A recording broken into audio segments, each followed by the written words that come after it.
Good afternoon, ladies and gentlemen. I'm honored to be invited to be the guest speaker for this conference. I think this is a really good conference, especially the morning sections. I learned a lot because we have three fantastic guest speeches regarding machine learning, AI, the online learning, and Industry 4.0, which are quite amazing.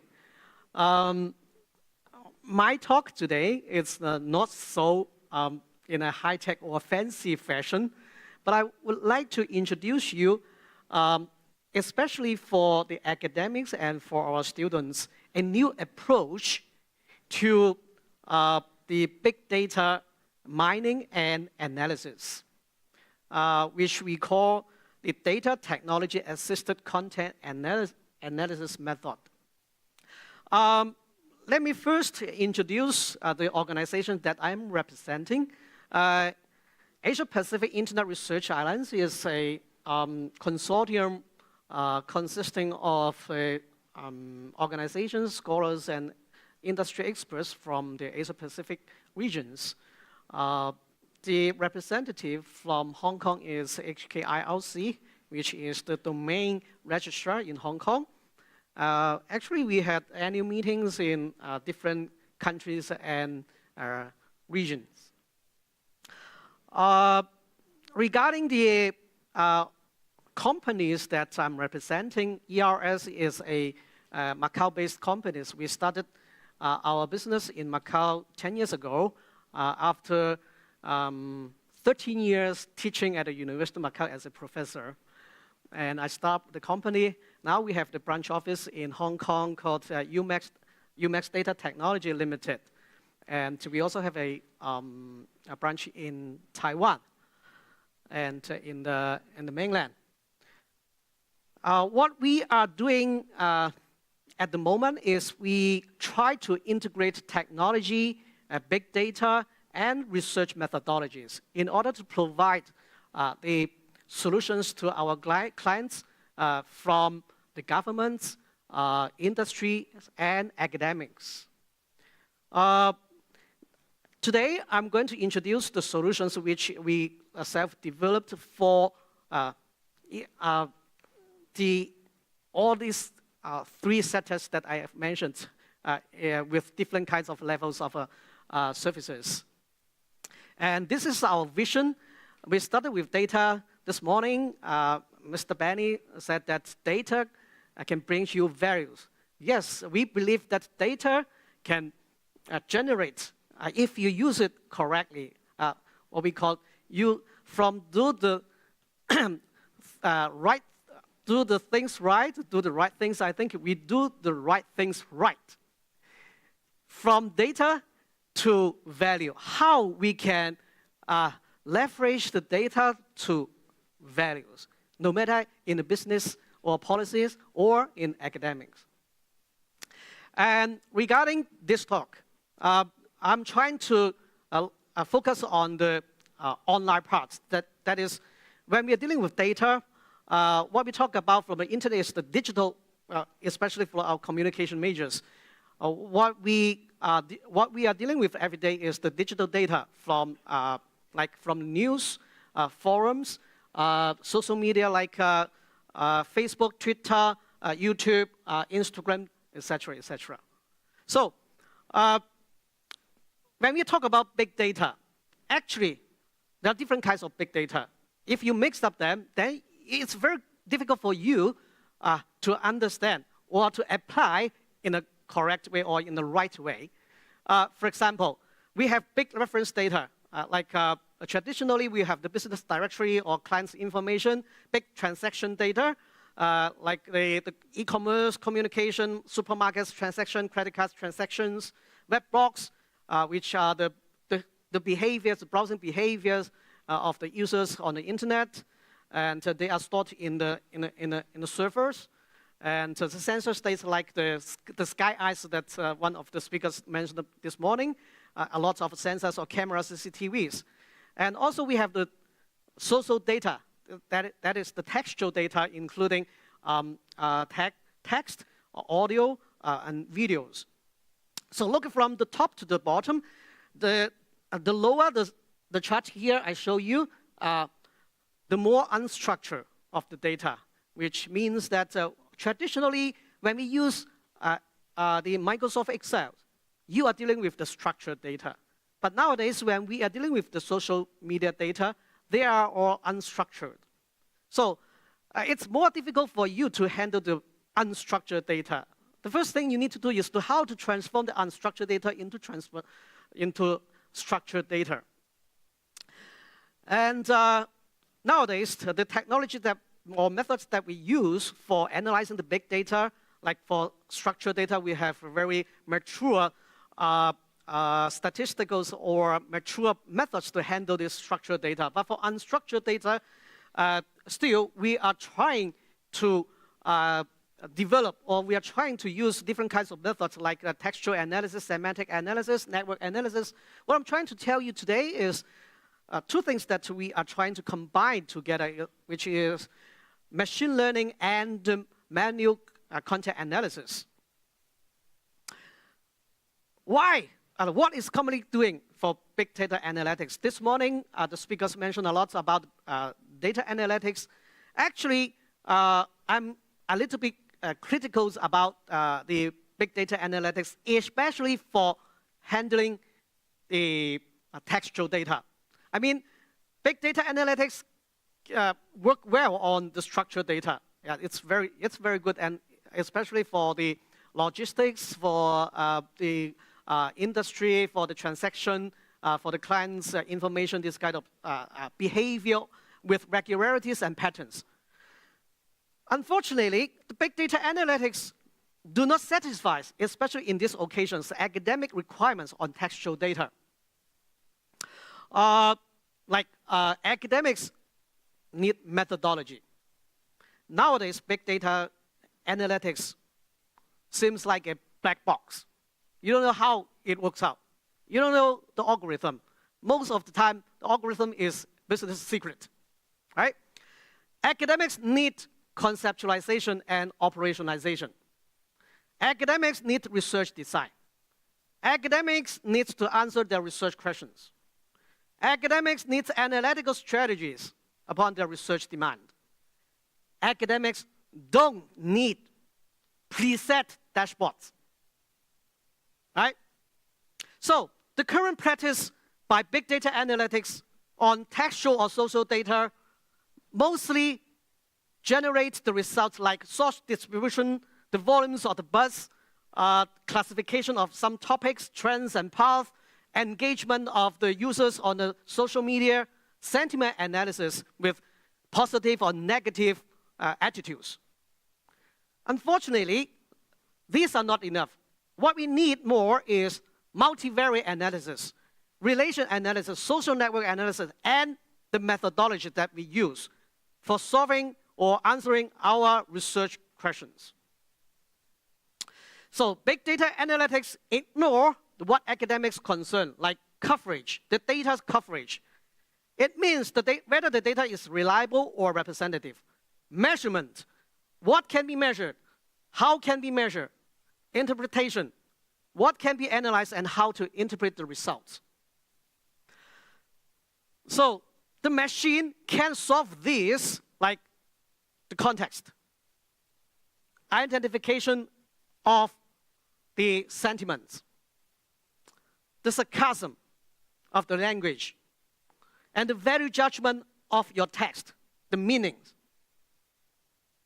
This is what my friends, my colleagues told me their experience. At the very beginning, you like big data analytics. Unfortunately, in the end, you are very angry about them. So what I'm trying to do is to propose a new approach from an IT perspective to scientific perspective. That means we got to be methodological. We got to be transparent. We got to be systematic. We got to be objective. That's why if you are you were using the news clipping tools before, it looks like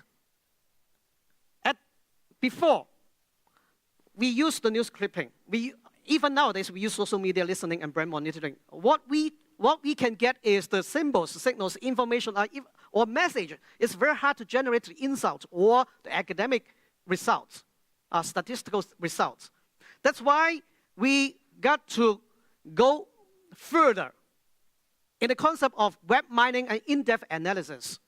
So in this case, these are the common, the first two are the common practice. But for web mining and in-depth analysis, what I refer to is you need to have your domain knowledge. And you can apply your domain knowledge in the analytics, in the tool. Otherwise, all the results can be decided by algorithm. And unfortunately, the tragedy is you even don't know what the algorithms are. They're the black box. So, from search, clipping, listening, monitoring, mining, and in-depth analysis, this is our logic. And we use big data technology assisted content analysis, what I call the BACA, especially for the online data. The name for this is default miner, data in, value out, not garbage in, garbage out.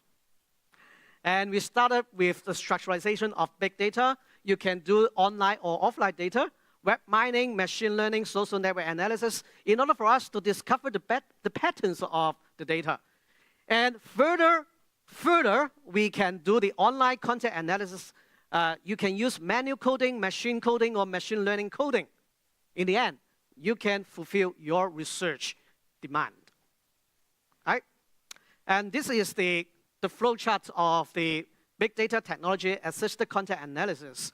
Actually, we apply the traditional content analysis method, but of course, we improve the procedures. And we started with, we can sample the data on the tool. We can do the data exploration. We want to see what actually, what we can see and what is the snapshot of the data, of the huge amount of data that you have got. And then you can follow the content analysis procedures. You can also do the reliability tests on the platform. You can do the quality control. You can do the auto real-time coding results and statistical analysis and visualization your data, your results.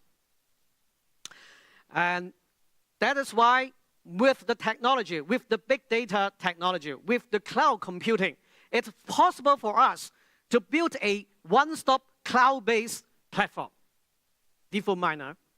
And you can explore the big data by the technology and machine learning methods. You can build your own database by capturing the online data or uploading your offline data. And you can also set up your code book based on your research design and the research questions. You can do the coding on your population data or the sample data with the built-in sampling module. You can perform intercoder reliability testing like the host state coefficient, Cohen-Kappa, Scottish Pi, and Krupendorff alpha. You can also do the coding by human, machine learning, and machine matching. And you can check the coding accuracy by the quality control panel. You can check the coding results in a real-time manner, and you can monitor each coder's performance on their coding work. You can perform multivariate analysis, and you can do deep mining such as work and topic relations, SNA, machine learning modeling, LIWs like sentiment analysis, and so on and so forth. So this is the, we also have our educational platform for the academics and for teaching purpose, where we assign different kinds of roles for our, like the professor as a researcher, our postgraduate students as a supervisor, and our undergraduate students as a coders. So we can have different kinds of roles for achieving our research using this kind of platform. And this is the whole process. We're starting with a research subject. We collect the data from Facebook, news media, or even you can upload your offline texts. And we can set up the database, overall database, or the samples database. Then you can analyze coding. You can code your sample database, or you can code your population or overall database, or both.